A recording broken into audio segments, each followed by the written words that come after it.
Jen, je suis professeure dans le département des arts plastiques à l'Université de Concordia. Il me fait énormément plaisir de vous accueillir ce soir à ce premier événement de la série des conférences Conversations en art contemporain.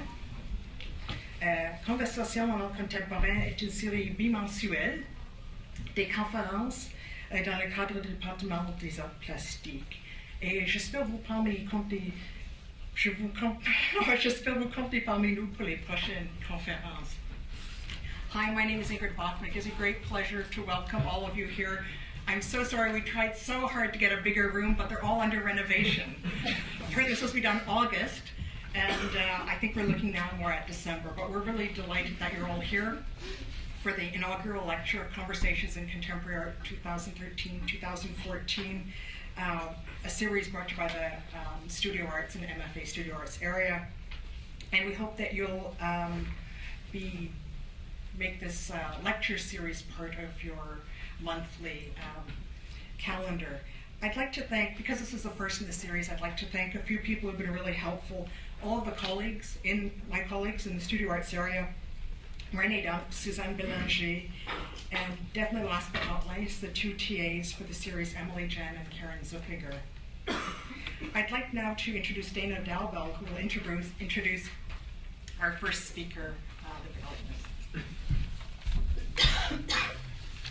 Hi, and to my Art X class, we're going to meet in VA 01 in the basement after this, okay?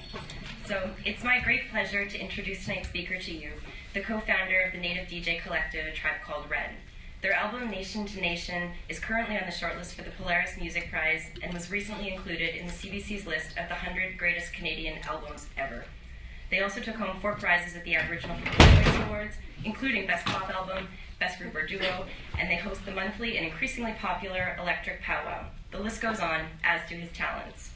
A multimedia artist, DJ, and filmmaker of the Cayuga Six Nations, he has exhibited his work across Canada and abroad.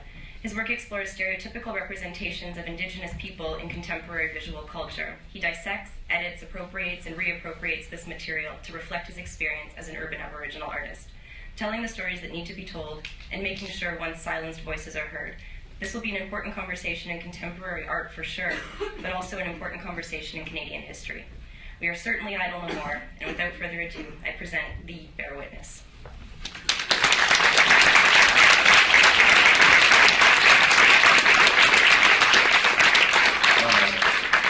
Thank you all for coming out.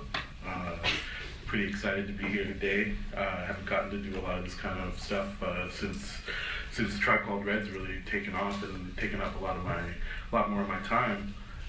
So getting a chance to come and talk to you all about what I do more on the art side of my work is really exciting for me. But at the same time, it's a little bit nerve-wracking. I gotta admit, I'm feeling a little bit shy at the moment.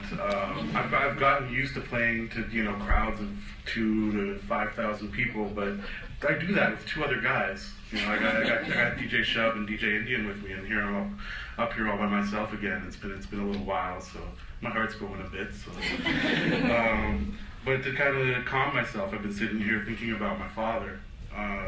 And I'll start by talking a little bit about family because it's a really important part to my work. And my dad comes to mind particularly in this moment because the last time I was here in one of these rooms was with him for a lecture that he was giving. So it's one of those interesting points to now come back here and be speaking myself now rather than just in support of my father. My father is a photographer named Jeff Thomas, and a lot of my work is really based around things that I've learned with him.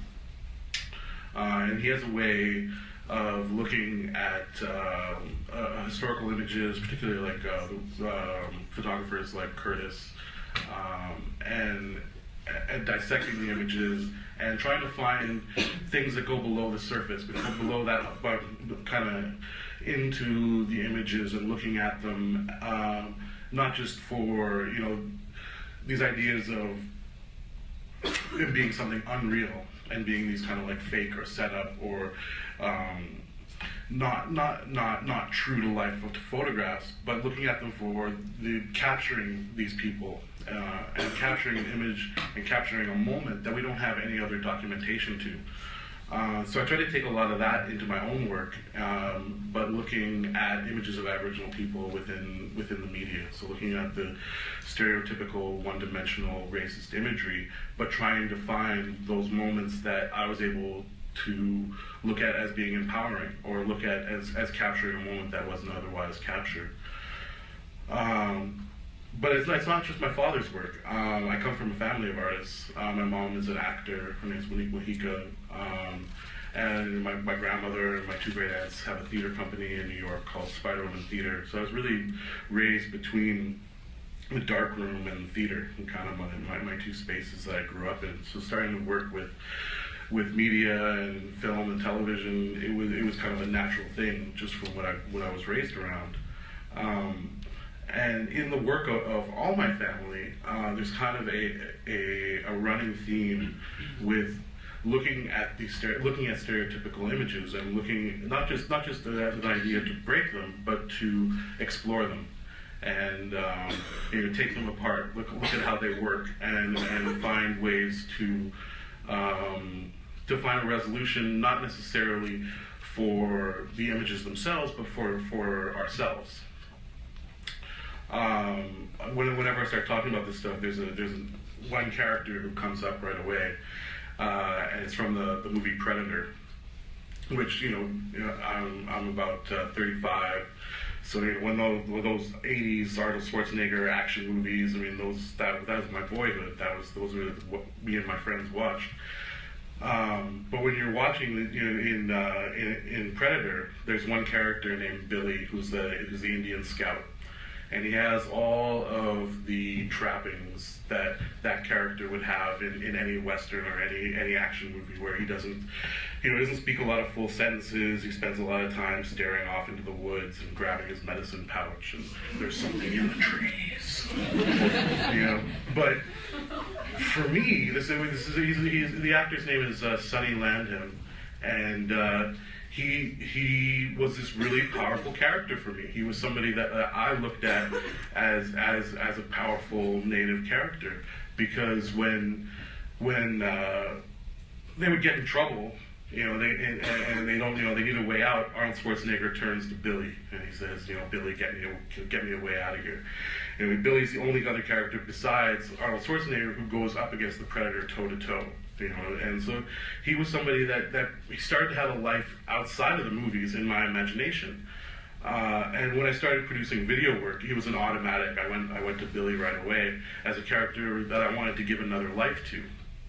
And this comes back around into my father's work again, where I spent a lot of time as his assistant, and also as his model as well. And he did a whole series called The Bear Portraits. But when I was about 20, I moved out to the West Coast, and my dad lost his model. So I quickly found myself replaced by toy Indians. And my dad started taking me around all these large-sized toy Indians on little platforms, and he got really into designing, little rock faces and things like that. And that became his model in his photographs. But it wasn't that he wanted to give these models not just the one-dimensional space again that they had as just being these plastic or toy Indians. He took one of them in particular and gave him another life. And it was actually one of the first film projects I did with my father, was to take this character and say, what if he had a camera, and what if he was able to document his voyages? It was called the Delegate, was what he called the character. So I tried to taking from my father's work and what I was learning from working with him, and trying to give Billy another life. And what would Billy do if he had the choice to be outside of just the Predator movie? So he ends up popping up in a lot of my work, usually as this sort of like a protector, overseer kind of character. But the first video I wanted to show you, or part of the video, is a work that I did. It was the first work that I kind of put out professionally, I guess. It grew out of a program I did in Ottawa called the Saw Video Youth Program, which was a huge jumpstart for me. It was got 8 months where we got paid to basically just make work and explore making videos. So this was kind of my final project, and it ended up going into an exhibition of my father's, where he had a room where it was all the bear portraits. It was kind of like a retrospective show, so he had all the bear portraits that started, pictures of me from when I was like 4 or 5 up until my mid-20s. And he asked me if I wanted to put something in as a reaction to those photos. So this video, it was also kind of a self-portrait that was shown with all those photos. So I'll just get it. It's called Broke Dick Dog, which is actually a quote from Billy, where Arnold asks them, they need to get out. They're stuck in this corner of the jungle, and Arnold says, "Billy, find me a way out." And Billy says, "Well, we could go down this valley here, but I wouldn't wish that on a broke dick dog."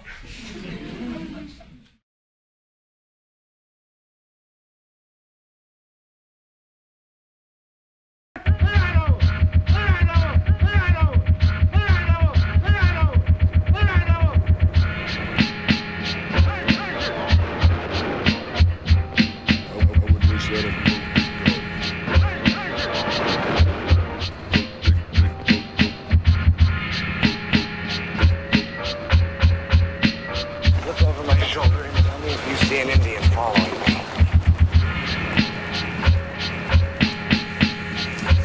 Yeah, a whole tribe. With horses. Coming this way.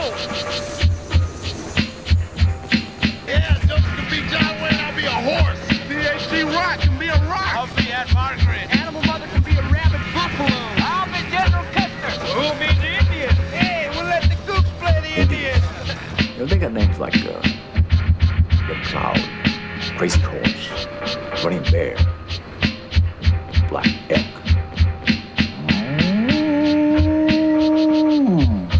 You must be like the wolf pack, not like the six pack. The wise man knows that he is weakest when he thinks himself strong. To fight him, you must have extraordinary skill. So what's this guy? So what are you, Puerto Rican? He said his mama was an Apache, but I suspect that he's lying. Yo, what the hell are you? Cayuga. Puerto Rican, Indian, nigga, same thing. I think we should just waste them anyway. You came to the wrong place. Hey, I'm just fucking with you, all right? Let's get over it. You need to be on me and shit. Look like you want to scalp a nigga. You must have thought it was white boy days. Huh? It ain't white boy days, is it? Oh, man, it ain't white boy days.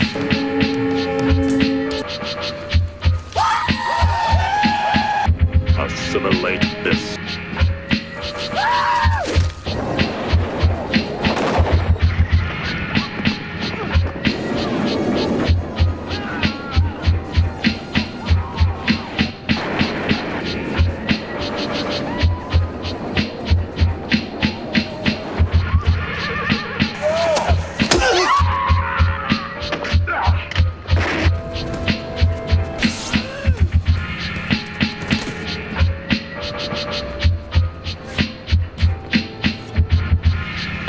There was a firefight. They were shooting in all directions. Now you go talk to them, smoke a peace pipe with them, do anything they want.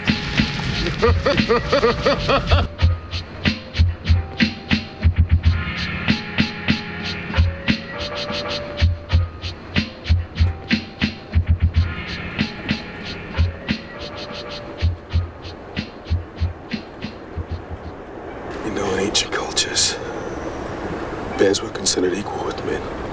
This ain't no ancient culture here, mister. Sometimes it is.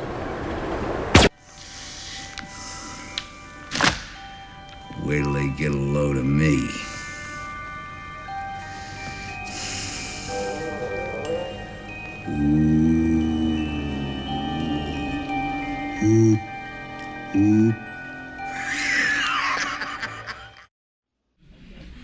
So the first thing I'll explain is that last bit there, because it's actually it's an inside joke, and it comes back around to my father again. When I was about 7, my parents split up, and my father moved to Winnipeg. And really, the only communication I had with him for the first couple of years was phone calls. where either he'd call me collect from a payphone, or I'd call him collect once he had a home line after a while, and we had games to try to make it more fun. So you'd never just say the give your name here on the collect call. And we always had to do different things. So I'd call my dad up and I'd say, "What are you?" And then he'd answer. When he came through, he'd have to say, "I'm the Batman." But when one of the trips, eventually a couple of years later, when I was going out and staying with my dad in Winnipeg, I remember one day him telling me, trying to explain what he was doing over that time period in Winnipeg, which was he was doing a lot of studying, a lot of reading, and trying to really understand and develop what he was going to do next with his photography work. And it was kind of like a real gestation period for him. And I remember kind of at the end of it when he was talking about moving back to Ontario again and talking about what he was going to do next, and he said, where did they get a load of me? Quoting the Joker in that scene. So when I originally made this video, actually it didn't have that bit on it, but when my dad asked me to include it in the bear portraits, I put that in there just to have that little inside joke between me and my father. But the rest of the video is there's a couple different things going on in it. At the time when I made it, the huge influence in my work was an artist from Toronto, Tasman Richardson. I always get it wrong. But he's a video artist who does a style of editing called Jawa. And Jawa is named after the little scavengers from Star Wars. And the idea is that you're scavenging media and sampling things, but into songs. Basically, you create video music. So you always have to see on the screen what you're hearing, but you sequence these samples of video to create songs. So a bit of this was kind of working along that Jawa idea, where the music that you're hearing is actually from Ghost Dog. And it's the birds that are going on in the background that are kind of jumping around, or just kind of me cutting up the beat. It's a RZA beat, and kind of glitching it out a bit. But you always constantly are seeing those pigeons flying as well. So I keep that kind of Jawa element to it. And the rest of it's kind of a fantasy or a dream that I'm having while I'm sleeping on the train. And that train trip was from Ottawa to New York City to go do some work with my family there. And I don't even know why I initially set it up to take video of myself sleeping. I think I was going to do some kind of time-lapse thing with it or something. But what I realized after that, I was wearing a hoodie that had the Five Nations belt and says Haudenosaunee across the bottom, which is my nation, or where I'm from. So, and we were driving, the area that we would have been going through on the train as well would have been our territory. So it was this idea that we were traveling, through what would have been our traditional territory, and kind of having this dream or fantasy about the lives that I created out of all these other characters. And it's kind of really more than anything, this was dealing with the ideas of like a boyhood fantasy, or how I wanted to interact with all these characters from these different movies. Let's see.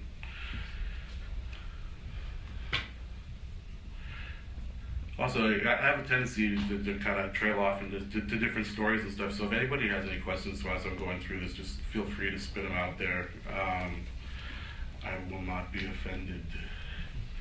But let's see, the next piece I wanted to talk about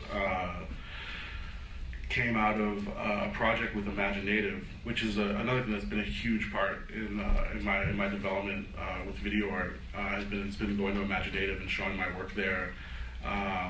And they've been a huge support for me as well. And in, I think, 2007, they did a project called Culture Shock, which ended up being like perfectly right up my alley. It was looking at the German westerns that came out of the Karl May novels. So Karl May, the most popular writer in Germany, I think even to this day. And he never made a trip to North America, but wrote all these books that were about, were westerns. But they're almost these really kind of double distorted westerns where it's even, if you look at like the spaghetti westerns or American westerns, it's almost like looking at those and then, making your, basing things off those, basing things off of already what's a fantasy. And so it's like almost a double fantasy in these movies. So it was perfect stuff to work with, and it was actually just a really cool opportunity. And the project went really well. There was 4 other artists involved, and we got asked to bring the project the next year to Germany for the Berlinale, and to go and talk in Germany about what we thought of these films and thought of Karl May's work. We got over there, and it was just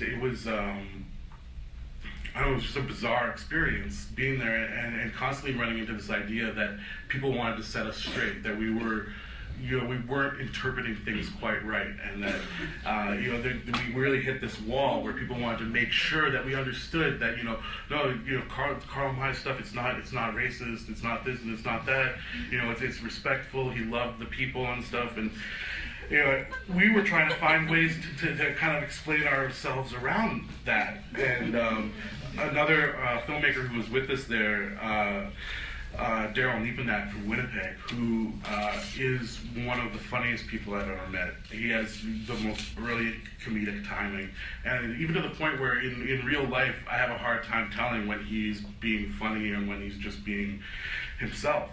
And he had the best way to explain things while we were there, which was he would talk about his childhood and growing up in Winnipeg, and they played World War II. That was a big game for them. And all the white kids in the neighborhood would always be the British or the Americans, and all the Indians were always the Germans. I guess always choosing the underdog, I guess. And he would explain his love for Germany. He's like, I love Germany. He's like, I love the tanks and I love the uniforms. And, he's there in Berlin where it's still illegal to Sieg Heil. And he's like, I love he's Sieg Heiling on stage, and you're just hearing these gasps in the audience. And to this day, I don't know if he was trying, if he was really trying to put this point across, or seriously just talking about his love for Germany. But it was going over people's heads. Like they were losing it. And again, this idea of, oh no, that's not the same thing. Your experience through these American war movies is not like what we got from the Karl May stuff. But it was just such a brilliant way to try to get it across, that he had this childhood experience through these movies, and this is what he believed to be Germany. On the same trip, the first day we were there was a camera crew kind of following us around from their CBC there. I can't remember what it's called, but they decided it was a good idea to take us to the Museum of Ethnology, where they had a exhibit up on the American Indian. So we get there and already kind of feeling wary about the whole thing, and it was unbelievable. The first thing that we walked into were posters for the Karl May movies and Dances with Wolves and all these kind of posters. And then you walk into a room where there was the sports team stuff and all that sort of thing, and then a room of pencil drawings, sketches of Aboriginal people that were done by German artists a long time ago. And you kind of walked through the first part of the exhibition where they were talking about contemporary stuff, and the contemporary stuff was a poster about AIM and then a museum case that had, you know, like a bunch of crushed beer cans and a bottle of Thunderbird whiskey, and talked about alcoholism on the reservation, and this was their contemporary stuff. And then you break through that, and like you come to one of the largest collections I've ever seen of things that shouldn't be in a museum. You know, like, and all of us had this like gut reaction when we walked into that room, and like people started rushing around and like, you know, breaking up cigarettes and putting down tobacco, and like we're all just trying to do things because we could, you know, we see this stuff and we could hear it, we could feel it, like just not wanting to be there. So there's this whole kind of scurrying going around, and people from the museum are starting to get a little bit curious and worried, like what's going on. And they eventually called down the curator to come and talk to us. And the curator had been waiting for this moment for a bunch of Aboriginal artists to come in and tell him that he was wrong. So he was on his guard. He came down, and we got locked into this discussion where, you know, he was telling me, oh no, like you know, none of this stuff is stolen. We have receipts for things. We have all the documentation for where it was from and from who got it, you know, and we're trying to explain to him, like, no, you know, trying to explain to him the economy of how those objects made it out of communities and were taken out, and, you know, no, I can definitely tell you that thing is not supposed to be there, like, no matter how you got it, it shouldn't be in here. And we got locked just in this, like, really not going anywhere conversation, all being captured on public television. We hit a really bad cultural barrier where he was just getting more and more stiff with me, and instead of, you know, losing my temper, I started to laugh, because that's my release, you know. And he got very stern with me, and he said, I can't continue talking to you if you're going to laugh at me. And it's kind of where the whole conversation ended. But the curator, I forgot to mention, the curator of the project that we were there doing, the Culture Shock project, was, oh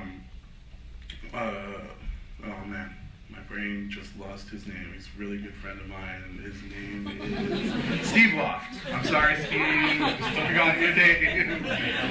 Yeah, thanks, let him know. I was doing so well up until that point. But unknown to us, Steve had a meeting with that same curator later that day, where they were just coming into, you know, got a curator conversation, and Steve gets in there and he sits down with the guy, and the guy's looking real downtrodden, and he says, "So, are you here to tell me that I'm wrong too?" And Steve says, "What do you mean, man? I just got here." And says, "Oh no, a bunch of your artists were in here earlier today, and it was really bad." And he starts repeating some of the things that got said, and Steve telling me this after, his first thought was like, "Oh, Bear was here." So I'm going to show you that piece now.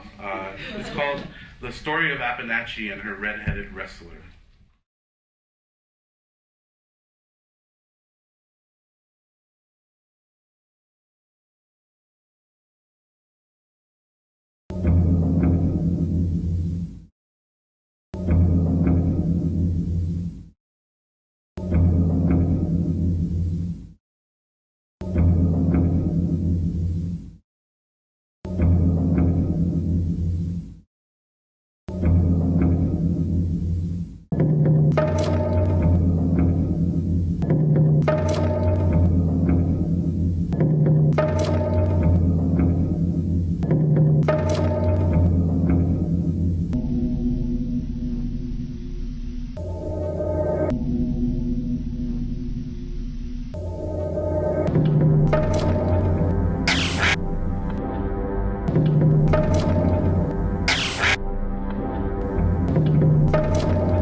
Schwester hat gesprochen wie eine Apache.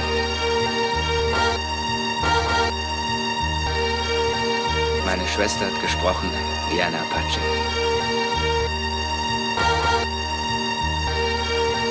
Meine Schwester hat gesprochen wie eine Apache.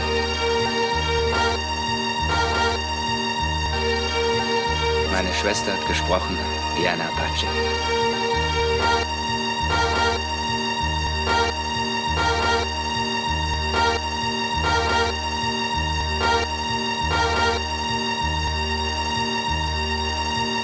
Ich finde, sie sieht wie eine echte Apachin aus. Ja?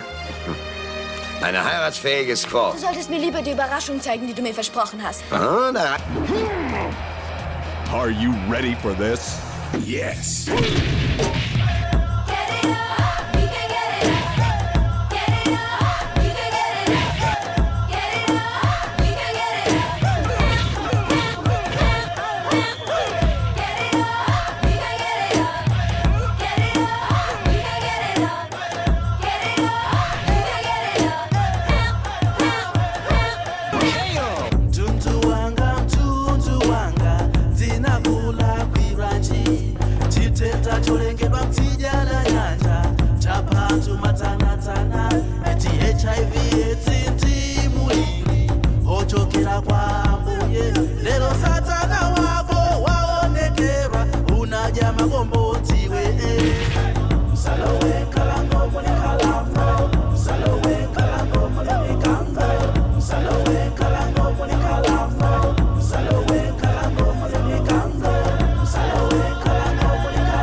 Of that a little bit again. I'll start with the end, where it comes up and says dedicated to Sky and Was. When I started working on this project, I was also working with Digging Roots, Aboriginal band at the time, and spending a lot of time actually at their house in Barrie and with their family as well. Their two sons, Sky and Was. And part of making this video was actually playing the video game Virtua Fighter 5 that character's from, Wolf Hawkfield.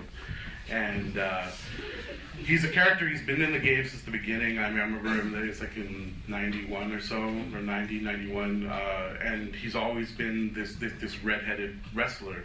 It was kind of a confusing character. You know, he's in like a loincloth and, you know, throws his arms up in the air and howls like a wolf when he wins. But in Virtua Fighter 5, they started to add this kind of character building elements to the game, where the more matches you win, the more money you build up, and the more things you can buy for your character. So actually, everything that he's dressed in that video are things that I had bought for him.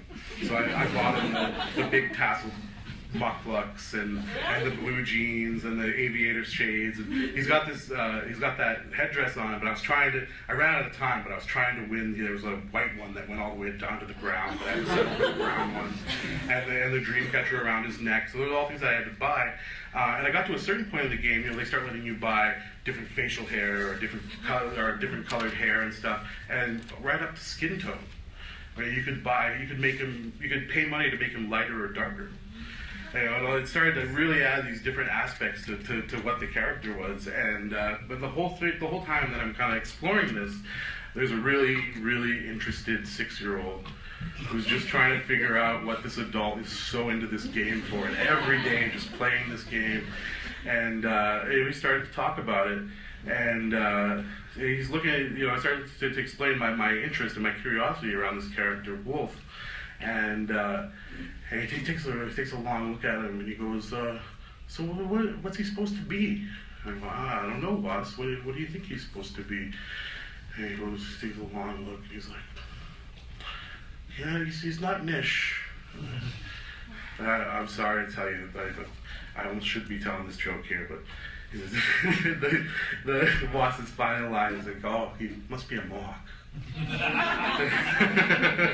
But those of you who know, like with all of us, particularly I think Iroquois people, every couple generations a redhead or a blonde pops up out of nowhere. But it was just such an astute thing for this 6-year-old to be able to look. I mean, he's part Nish and he's part I can't remember the other half, but Iroquois. And for him to look at it and make that connection right away, I thought was so beautiful. So I had to put them into the credits for that. But what I wanted to do with that character Wolf in this video was, there's the name of the original film that I took the German stuff from. Actually, let's start there. It's called Apanachi, the Half-Blood Apache. And the whole story is how she's this kind of, an outcast Apache because she has a white father, but the what's his name, Winnetou, who's the main character in all the Karl May novels, falls in love with her. But I wanted to make this story where now this redheaded wrestler was actually the one falling in love with her, and then the part in the second half of the video is actually him serenading her. So he's doing this dance and singing this song for her. The song that I used and that I kind of choreographed him to will bring us right into talking about the work I do with Tribe, because it really was the starting point for a lot of the stuff we do with Tribe. And that song is called Get It Up. It was originally MIA and Santo Gold on a Radio Clit track. Radio Clit are an amazing group of producers from France. And they went and they did a bunch of different mashups of it. And the version that I use uses, I forget the name of the singer now, but he's singing in his own language. I can't remember where he's from in Africa, but he's singing in his own language on top of this song that samples powwow music, which right away was something that we've heard, as a DJ over the years, I've heard a lot of different samplings of powwow music, never by Aboriginal people.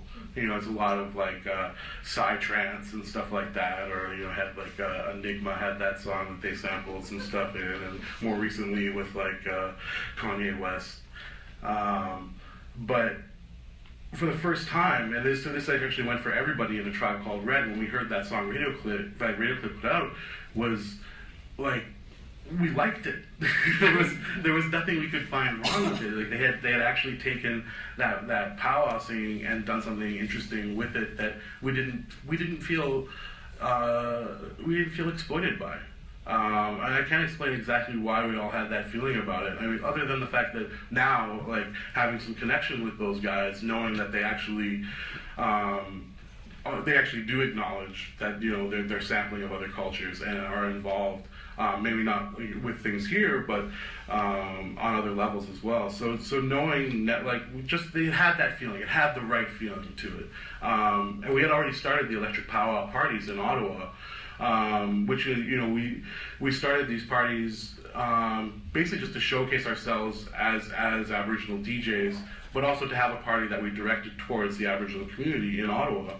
And we started playing that song.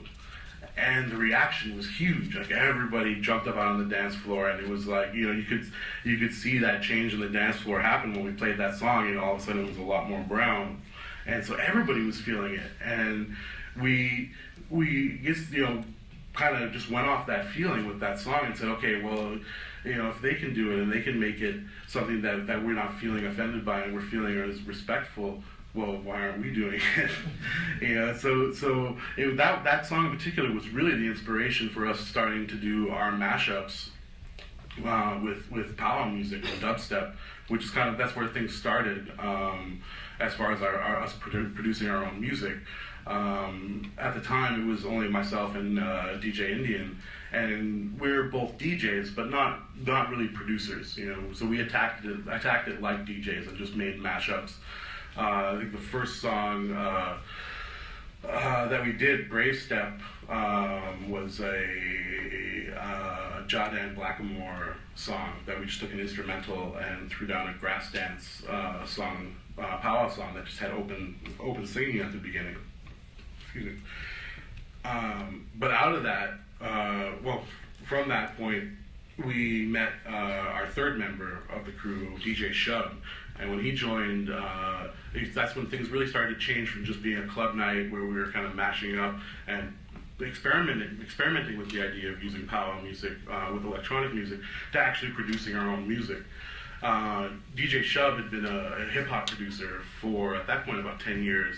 And he's also a battle DJ. He was I think the only Aboriginal person to win the Canadian championships, and went to the UK to defend and to represent Canada. So he did that twice, and then had been producing hip hop for a number of years, but wasn't at all into electronic music. So he met us. He moved up to Ottawa to start working with us. And just ran with this idea that we had been playing with, and started producing our own music out of it. His first attempt, actually, he came up to do a show in Ottawa. It was like one of our first really big shows outside of the electric powwow parties. It was called West Fest. We were kind of playing in between bands all day, and then at the end of the day, we got, before the headliner, we got 15 minutes to kind of showcase ourselves, and they had a bunch of powwow dancers that they organized to come out, and it was really one of those moments where we realized, we were really working with a solid idea and something that could really go places. So after that show, I guess that was on the Saturday night or Friday night, and then DJ Shub went back home. At the time, he was still living in Fort Erie. It was like a 7-hour drive. Drove home Saturday, and by Sunday night had sent us Electric Powwow Drum, which was his first attempt, and still one of our biggest songs that we've put out to this day. So it was just like a real moment where everybody who was involved had to come together to create this thing. No one of us within that group could have done this on our own, and we really realized that right away. That okay, we have a team, and we have a group of people that we can really start to work with and make something out of this. So then with the video work I was already doing, it just kind of naturally fell into place to use it. So where we started was bringing the video into the electric powwow parties as well, as the remixes that we were doing. So we had in Ottawa, we just have screens on either side of the stage, and I did kind of my version of VJing, which isn't really VJing. Like it's I'm not doing a lot of mixing on stage. It's a lot of just heavily treated images already that I kind of throw up and punch in for a dramatic effect when big drops happen and stuff like that. But it was more based around the content, which I find a lot of times VJs don't really give a lot of thought to content. And it's just kind of images that look cool and things that you can make go in and out and back and forth and kind of go with the dance theme or some cool sci-fi stuff. But here I was taking everything I had done up until that point and bringing it into the club. So these ideas of dissecting this imagery, of digging deeper into it, and finding ways to find points of pride out of these one-dimensional, stereotypical images, but also taking an opportunity now, bringing it into the club to confront people in a non-confrontational environment.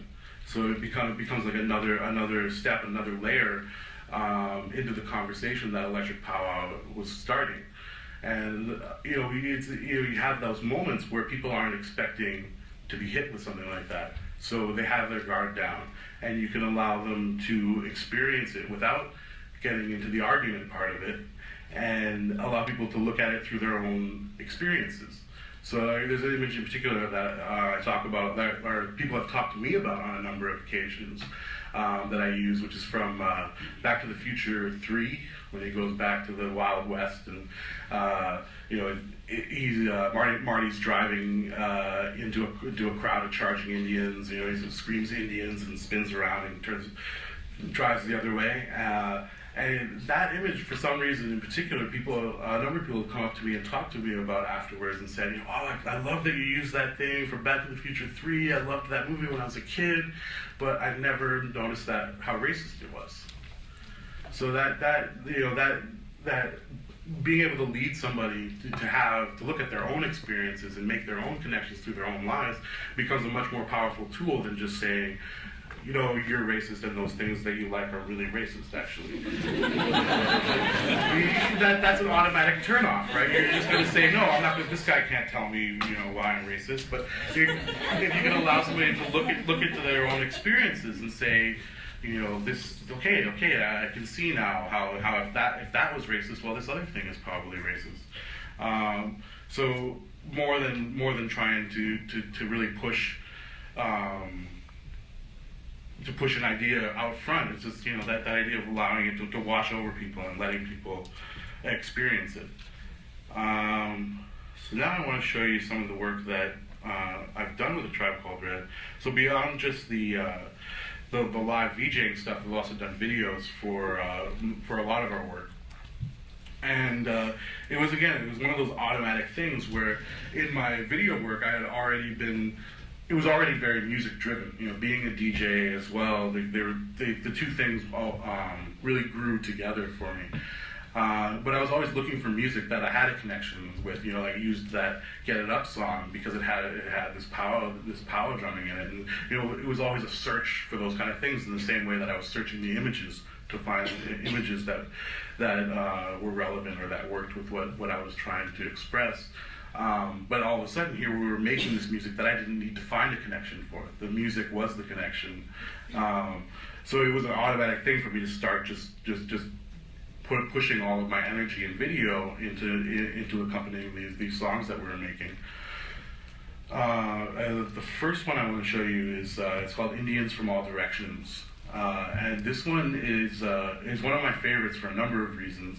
But the main one being that it's this song doesn't actually exist as a track. It's actually kind of a DJ mix unto itself. It's two of our songs that I mixed together for the video, as well as adding some other samples on top of it. And it went from being the video and this kind of mix that I did into the video into we made a track later out of the ideas that came from this video. But the main thing is, so it's a remix of a Supercat song, a dancehall artist. The song's called "Scalp Them," and it's a whole part of dancehall that has these really Western themes, and cowboys and Indians kind of themes. And I'm a huge dancehall fan. That's like mostly what I DJ'd before A Tribe Called Red. It was reggae and dancehall. And I was always super into that genre of dancehall. And this song in particular, "Scalp Them," is probably one of the best. But the line that I end up flipping, we remixed the whole song, but in this "Indians from All Directions," I flipped just the one lyric, which is "Indians from All Directions," where he's saying, it's like, the Indians from all directions come and they're attacking the covered wagons, so that's that kind of story. But just by taking that one line and repeating it, it kind of flips the whole song, and it becomes this unity song. So we got an opportunity before they broke up to work with Das Racist. And if you don't know them, they're a hip-hop group that used to be out of New York City, who unfortunately broke up earlier this spring. But they are see, one dude is Punjabi, and the other dude is Indian, and the third guy is from South America. So right away we was like, okay, we got to use that Indians from All Directions sample. So we made a track just based around that loop, and they flipped over it, and the song that they sent back was unbelievable. Like all of our ideas coming together it was a really cool moment. I'm trying to remember now. The last line of the song is like, it was so on point. From the redwoods to Long Island, word up to the white man, but this ain't your motherfucking land. It's like they got it and we got it and we all got each other, and we were really excited to do more work together. But then unfortunately they didn't stay together much longer. But coming back to what I was talking about, this video is what inspired that collaboration. So to me, it's particularly special just because things usually work the other way.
And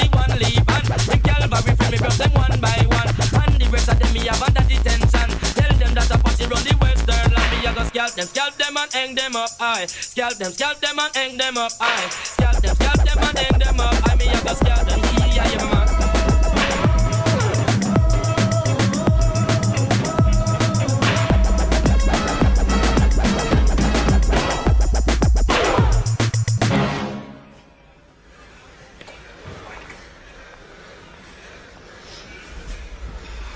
How? 2 weeks rehearsal.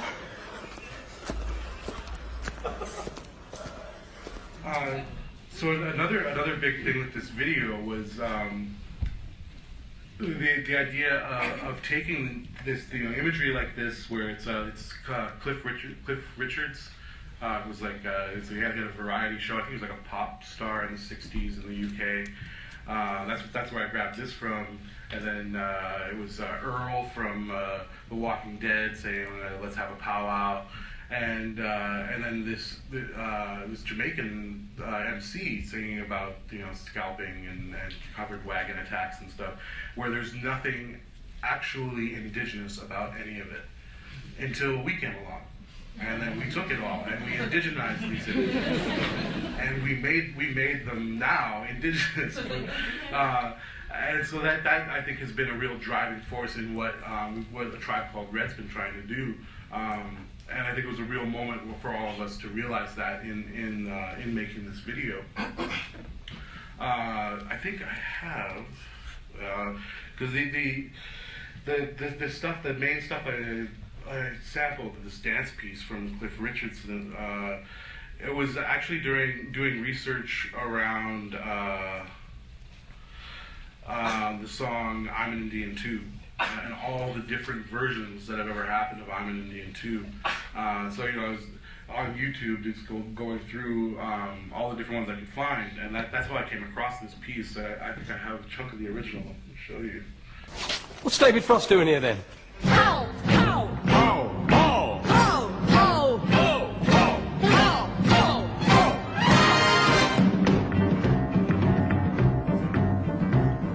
Like the Seminole, Navajo, Kickapoo, like the Cherokee, I'm an Indian too. A Sioux, ooh, a Sioux, ooh. Just like battle axe, hatchet face, eagle nose, like those Indians, I'm an Indian too. A Sioux, ooh, a Sioux, ooh. Some Indian summer's day, without a care, I may run away with the chief son of a bear. So, yeah, wow, exactly, right? But the really interesting thing about this for me, from an artistic point of view, was that song, "I'm an Indian Too," is around like 120 BPM, and all the other covers and versions of it keep with that tempo.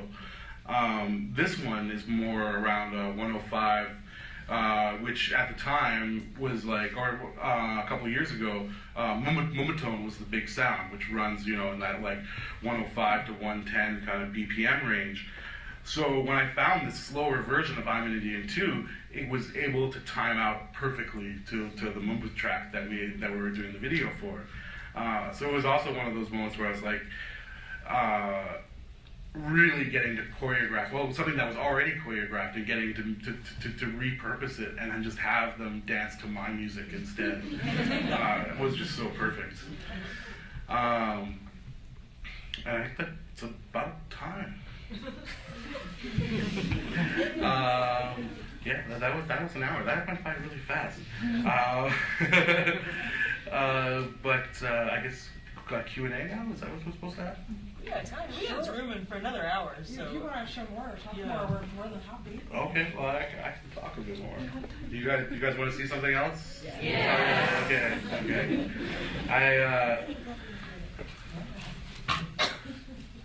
I just didn't know how strict time was.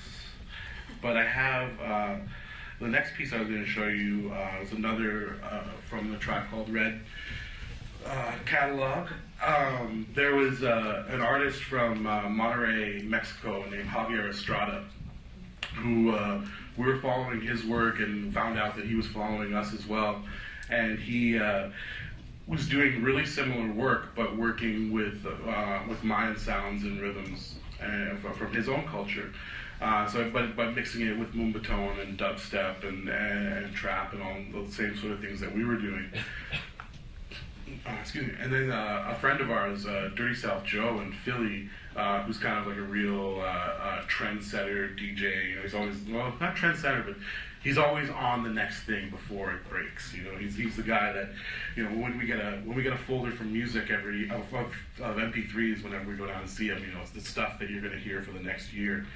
So he put us together. He put us in contact with one another, and right away, you know, everybody kind of acknowledged that we were doing similar work and had to start working together. So we've done a couple of remixes with him, or he's remixed our stuff, we've remixed his. We did a song with him called Indigenous Power that was remixing the Kanye West song Power that had this sort of powwow sample to it. Just through that relationship, I decided I wanted to start making videos for stuff with Javier. So I started making this trilogy, just called the Javier Estrada trilogy. And it was three videos that I actually haven't finished yet. I didn't finish the first two, the third one's still to come. But I did a video for Power, which was our collaboration. And I was working on another video where he did a remix of the Fistful of Dollars theme song. It's actually amazing. That I haven't finished the video for. And then this one is called Sopranos Azteca, which actually I think the name of the song is actually horrible Spanish pronunciation, but Guaranos Azteca, the Aztec warriors. And it was a song that we did a remix of for his album. And in the trilogy, I decided to connect all three videos and all three songs. I would use this episode of Sopranos when it's Columbus Day, and there's the Indians are protesting the Columbus Day parade, and it's what the mobsters try to do to stop it. And actually, my family, being actors in New York City, are actually in the big protest scene. You see my grandmother mean mugging the Sopranos.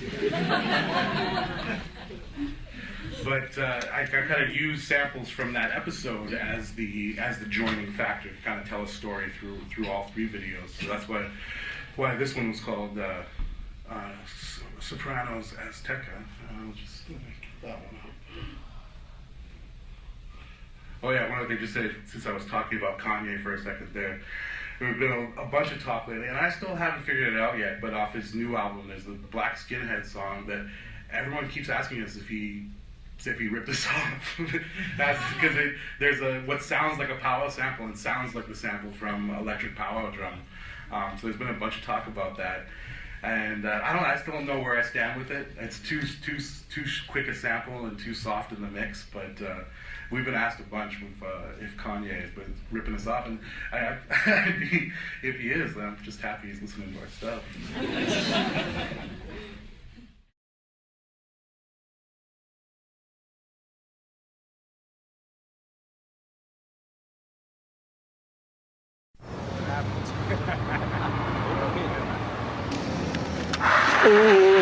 Listen to this shit.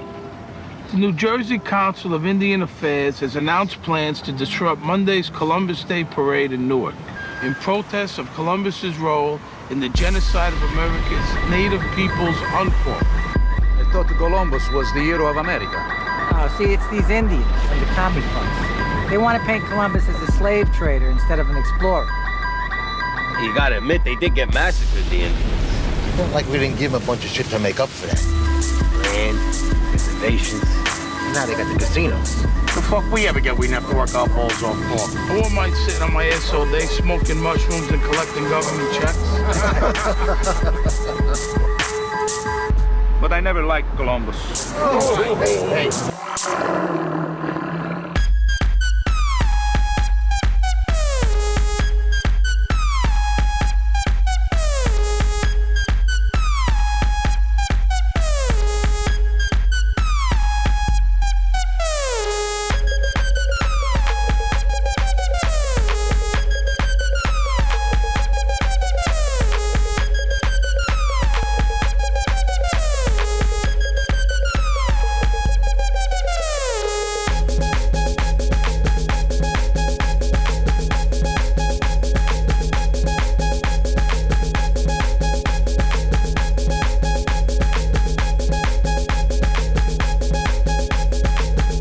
my kid's talking about Columbus. He calls him a thief and a murderer. Well, they wiped out almost all of my people.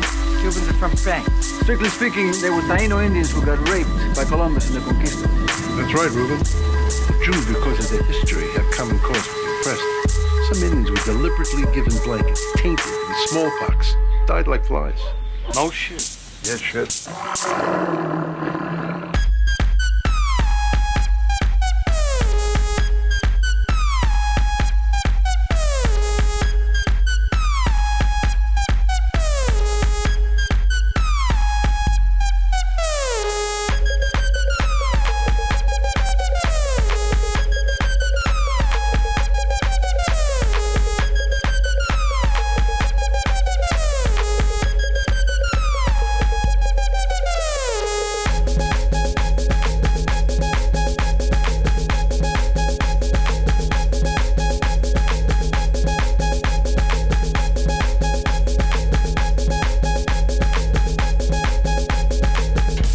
Bioterrorism. Look who started it. Amen to that, my friend. That's right. Christopher Columbus was no better than Adolf Hitler. Hey, whoa. Back up.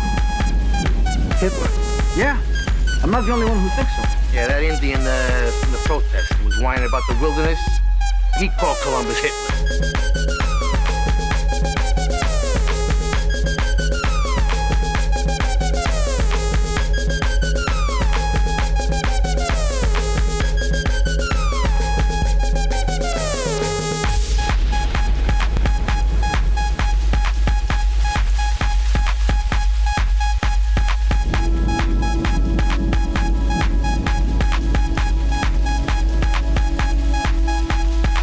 Out of your ass. Columbus and Hitler. You're trivializing the Holocaust. If you got that kind of covert anti-Semitism, I'd like you to leave my house. And Columbus is just arriving. There's so. Christopher Columbus, yeah. And we laughed. We thought, gosh, that's hilarious. That's really funny. But you know, in truth, the first encounter of Europeans with any mainland civilization or people was Mayans in 1502 when Columbus had his 4th expedition. Right here. And I believe it was 4 ships. So, starting from the end of that one again, with the voiceover you're hearing there is, it's from, those samples are from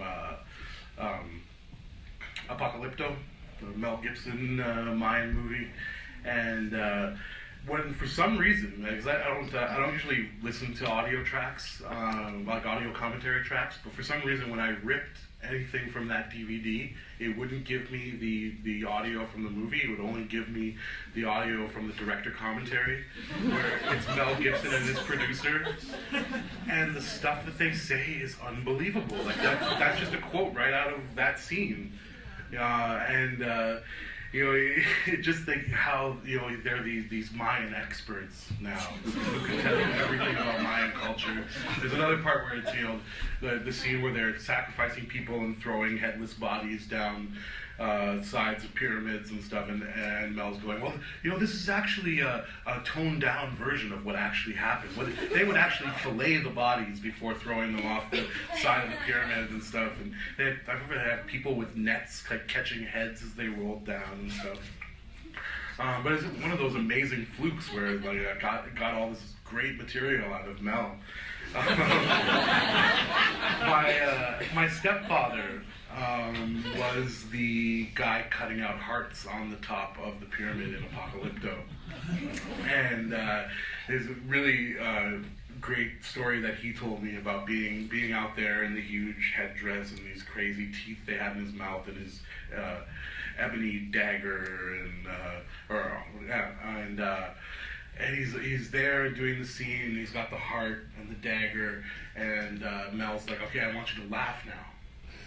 And Fernando's like, what do you know, how do you want me to laugh? And he goes, do you know the Count from Sesame Street? And Fernando's like, yes. Give me that.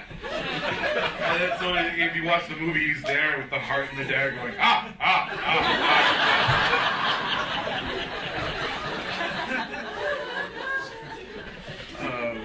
and then the other parts to that video are all the dancing is from Blood In, Blood Out.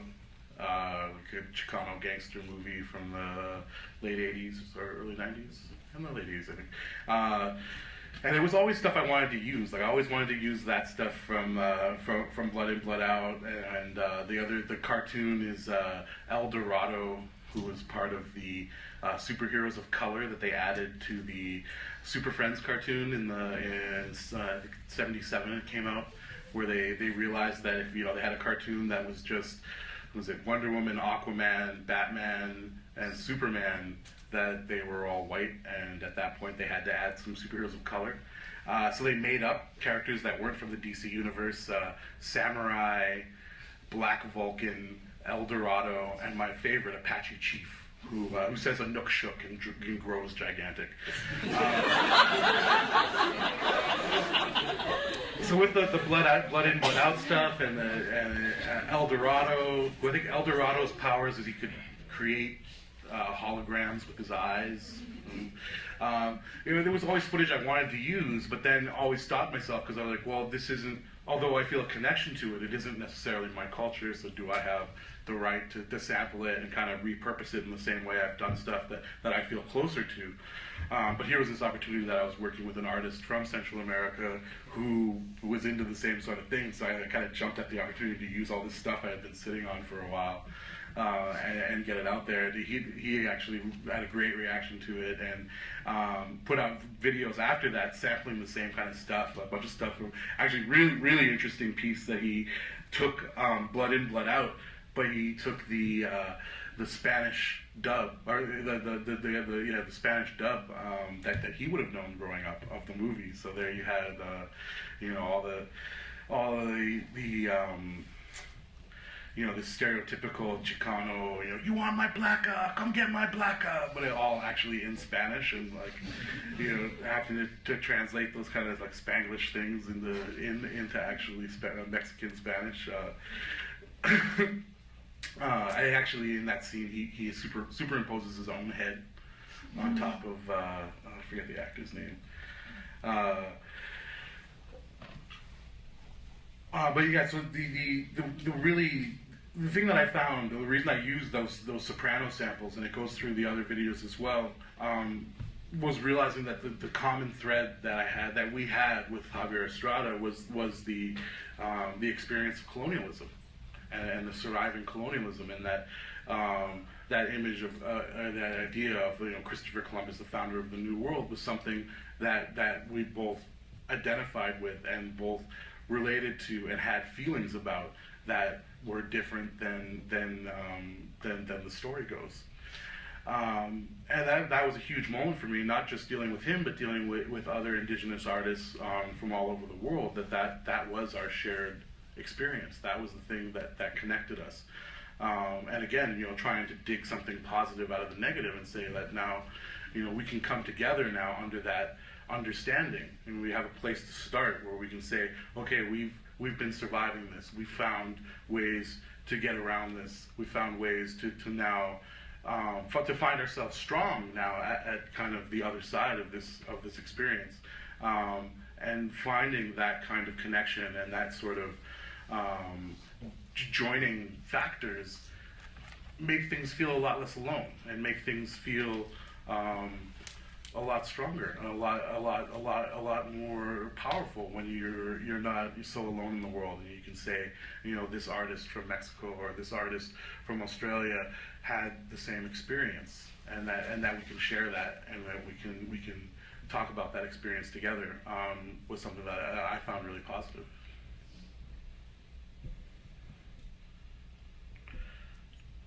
Yeah, I think that's it. I might be talked out.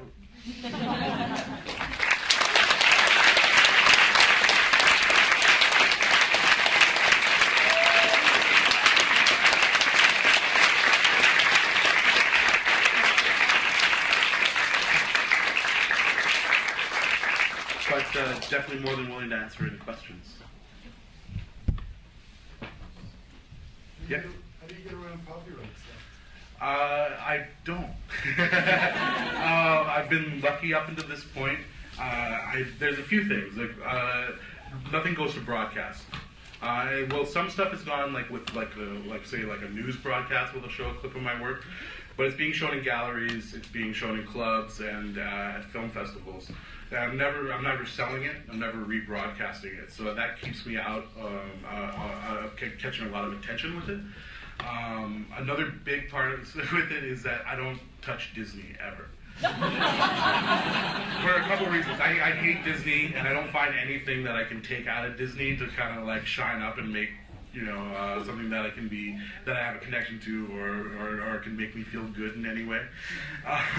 But also because Disney will go after anybody for anything. So I've really steered away from ever using anything like that. But yeah, no one's ever come after me yet. I'm sure it's a possibility. But I heard when I was at a conference last winter, and I missed the talk that was all about copyright and this kind of sampling. But I think in Canada there's been laws recently that have made it easier for artists to do this kind of sampling and not get caught up in copyright. The work is beautiful. Thank you very much. Yeah. Hi. I'm wondering how you feel about individualism versus collectivity, and if you feel that there's a rise in collectivity similar to what maybe the medicine wheel would like it to be, where maybe with internet and globalization that maybe we're stamping out a bit individuality to have more of a shared experience of all of this whole world. I guess I want to know your point of view, like individualism versus collectivity. How do you feel about that?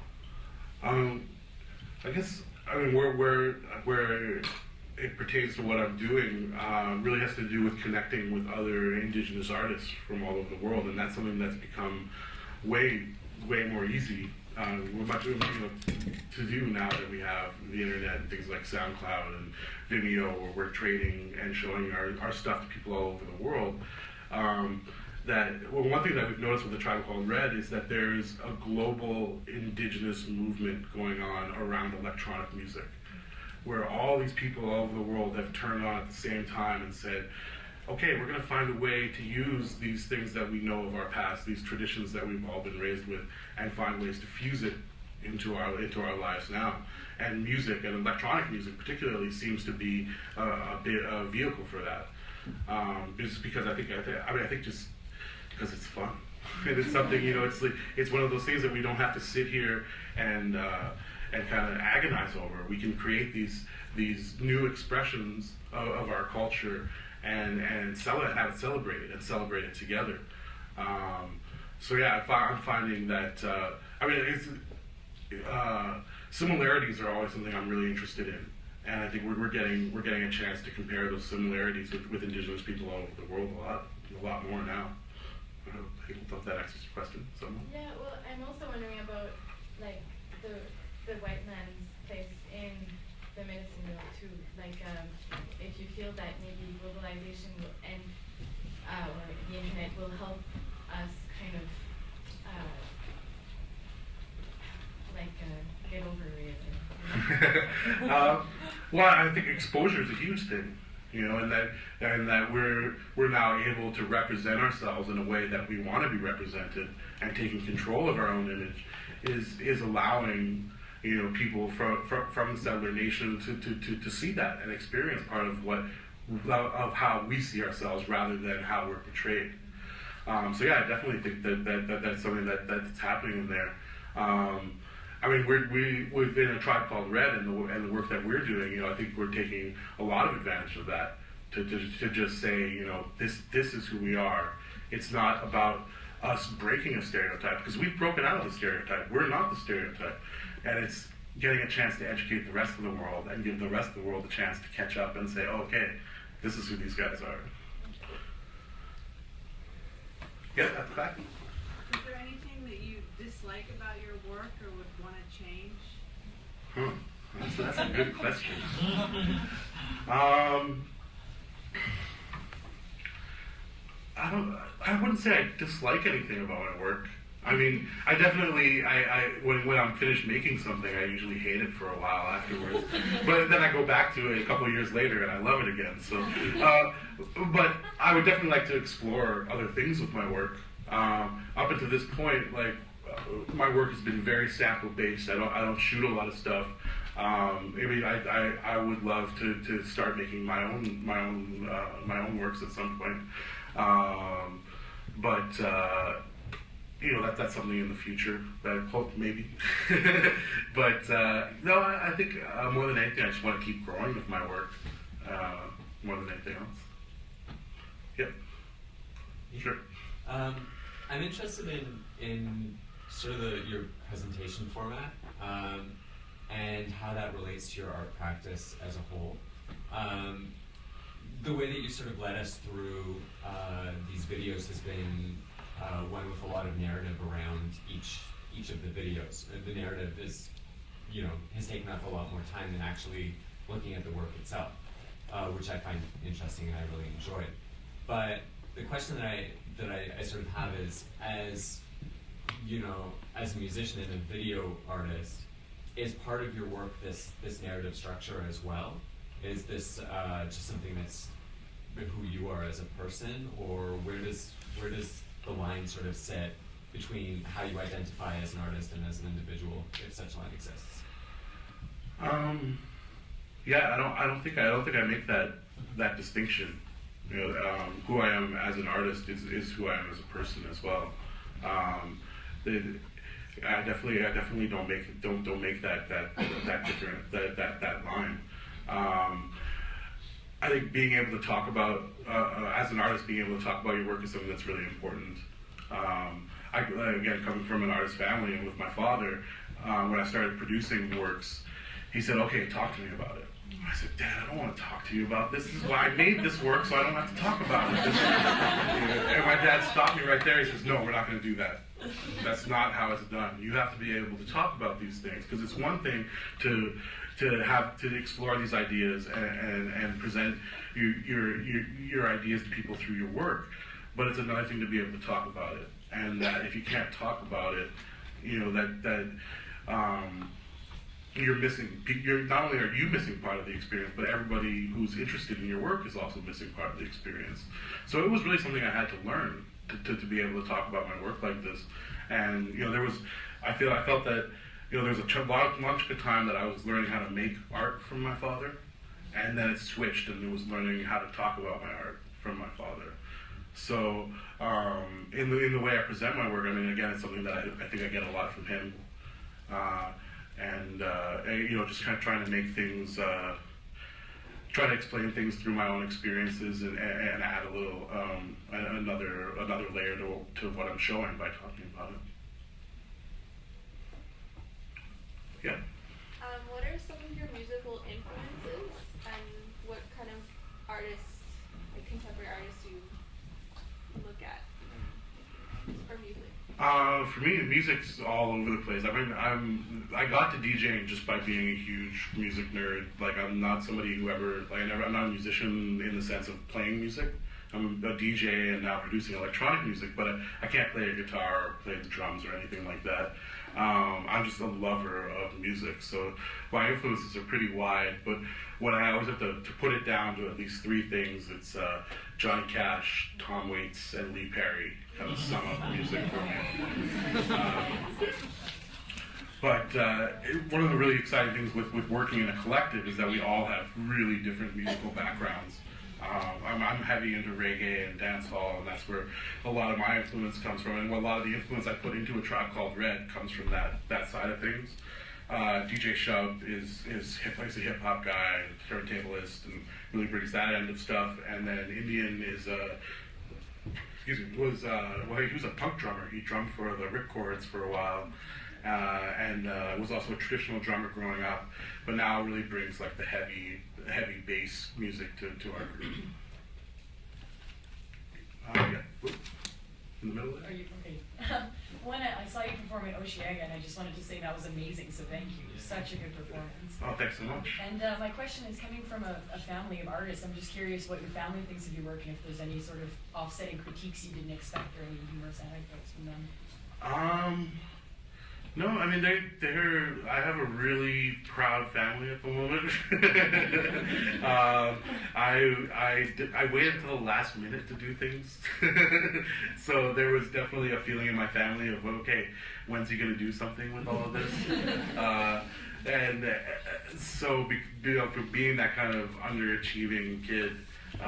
They're, I think, mostly just really happy that I'm doing something that is becoming successful, and that I'm now supporting myself and not looking for $20 every time I see them. But my mother, actually, whenever she comes, if my mother was in the house tonight, which, if this was in Toronto, she definitely would be, shows up to everything, and likes to ask me the hardest questions possible. So, they'll challenge me, and they'll challenge me to think harder, and the same thing with my father. When we talk about my work, he'll definitely challenge me and push me. But they've never really had anything bad to say, which I don't know is a good thing or a bad thing. But what would be some of the questions your mom would ask you? I'm trying to think of the last time that at Imaginative she came up with something that was, it was about the video that I did for our song Woodcarver, where it was a tribute to John T. Williams, a woodcarver who was shot and killed in Seattle by a police officer a couple years ago. I was all caught on a dash cam, and the police officer was let go. He had to resign from the police force, but there was no criminal charges laid. So in the video, I used the dash cam footage, and you don't actually see him getting shot. He walks off screen, but you hear the gunshots, and it just plays that image over and over again. And my mom, her first question was about if I gave any thought to re-traumatizing people, and to traumatizing people, particularly within the Aboriginal community, by showing something like that so repetitively. Which was something that fortunately I had thought about beforehand, so I got to, it really just gave me an opportunity to give the kind of whole spiel that I had ready for somebody to ask me that. Yeah, she likes to put me on the spot, likes to ask the hard questions, and I always, she likes to do it and kind of pretend she's not my mom while she's doing it. But I usually call her out right away, like, thanks, Mom, give me the hard questions. Whoops. I have a political question to ask you, and I think it's probably a question you've been asked many times before.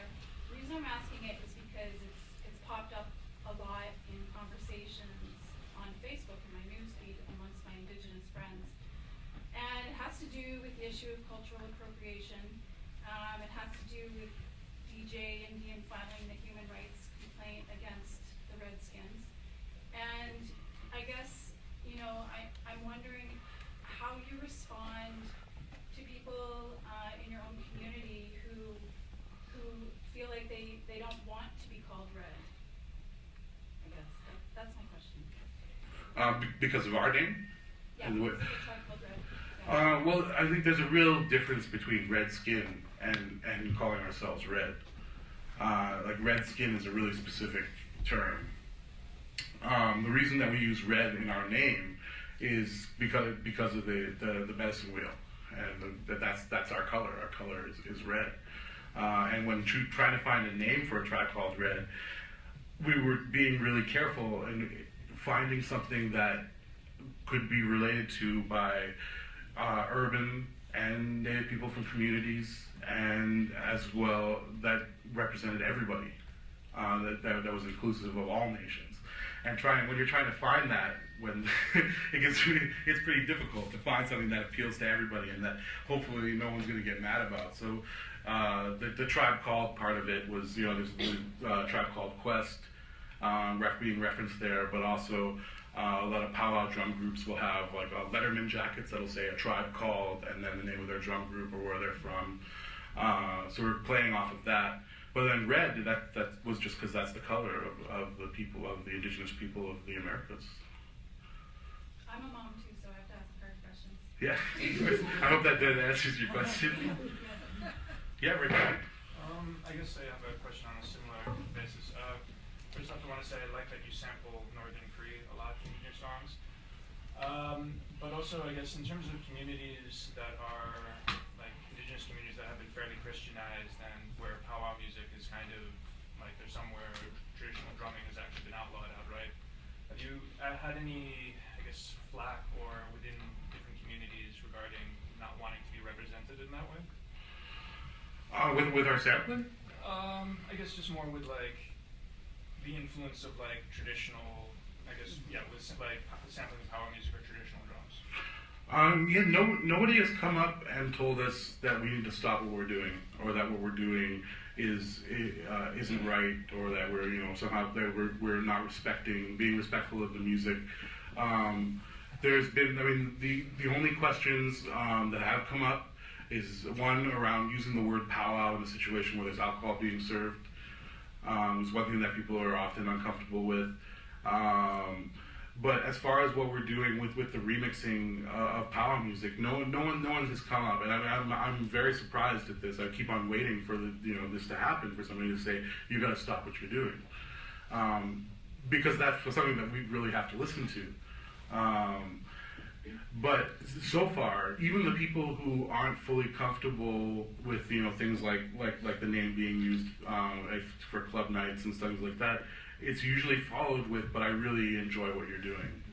So even the people who aren't fully comfortable are recognizing that there's something of value or something important going on with what we're doing, which I think is something that we didn't even really acknowledge right away or realize right away until we started getting reactions from the community and people saying, actually the opposite, people saying we need this, thank you for doing this, you have to keep doing this, this is what we want, this is what we need.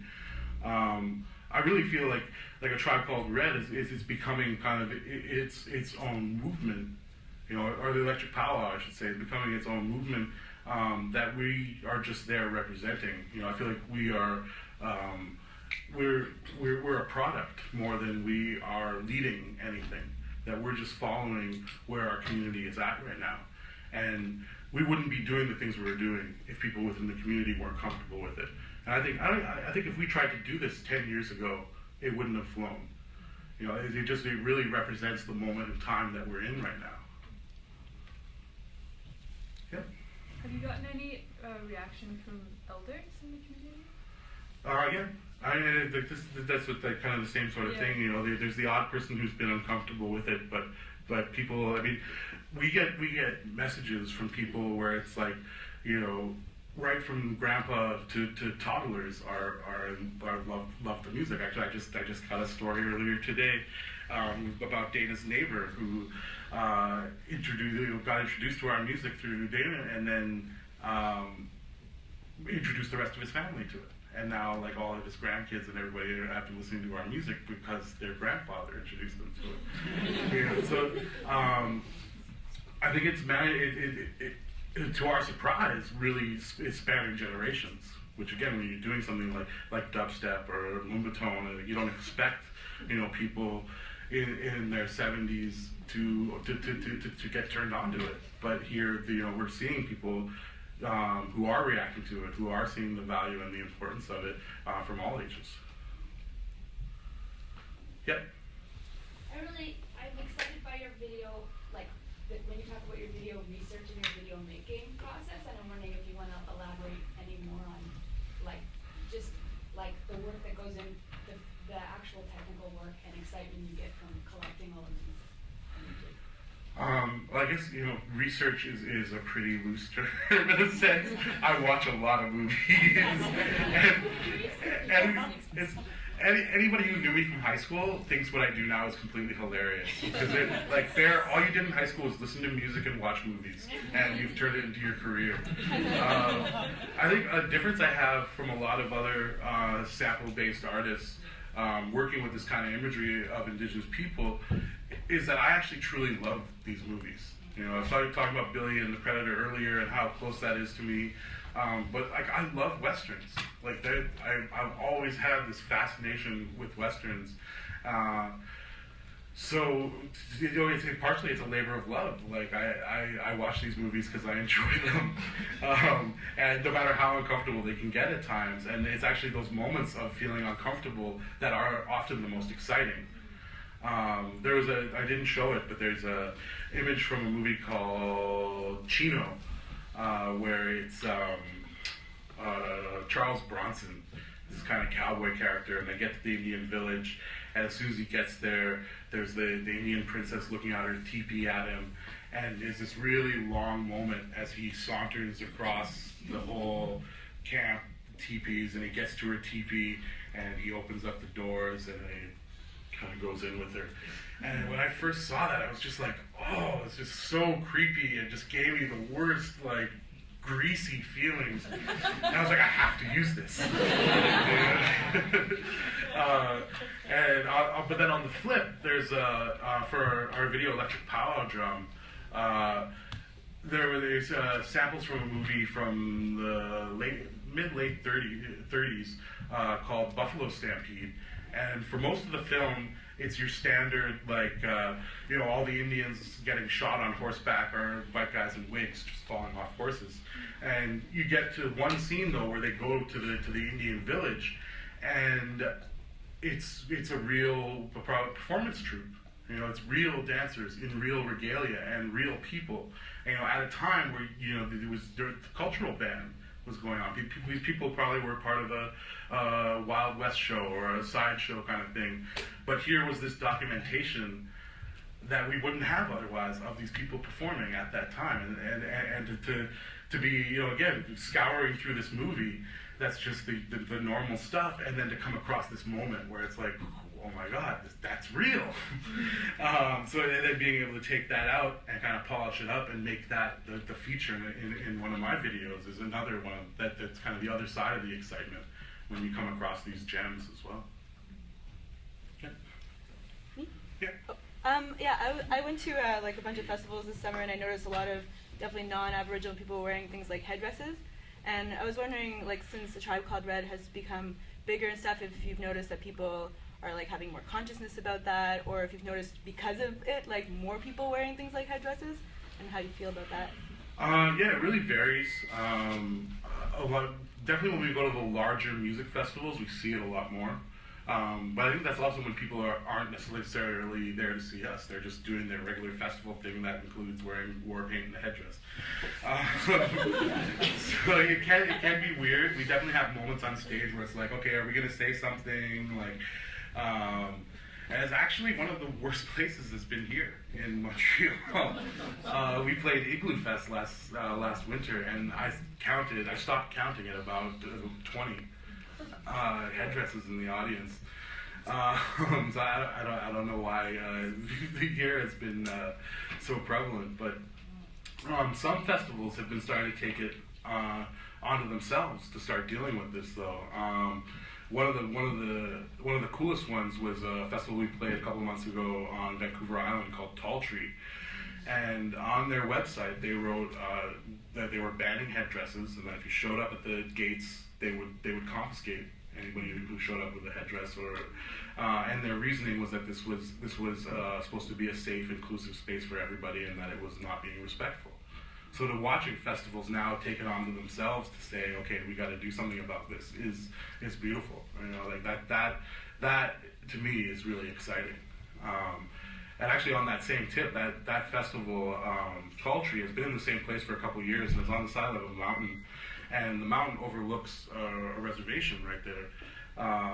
And they had never had any contact with that community before. And this year actually was the first time they went to the community and kind of tried to get the okay from them. Do you mind if we throw this party? And they were fine with it there. And then for our performance, they went down and they talked to some people there and invited them up, and actually brought about 20 people up and brought them backstage, and they got to come up on stage with us and everything. And the stories we were getting from them were like, oh yeah, this has been going on here for years. Stupid hippie festival, never wanted to be here, but I'm going to come back next year because this is actually really fun.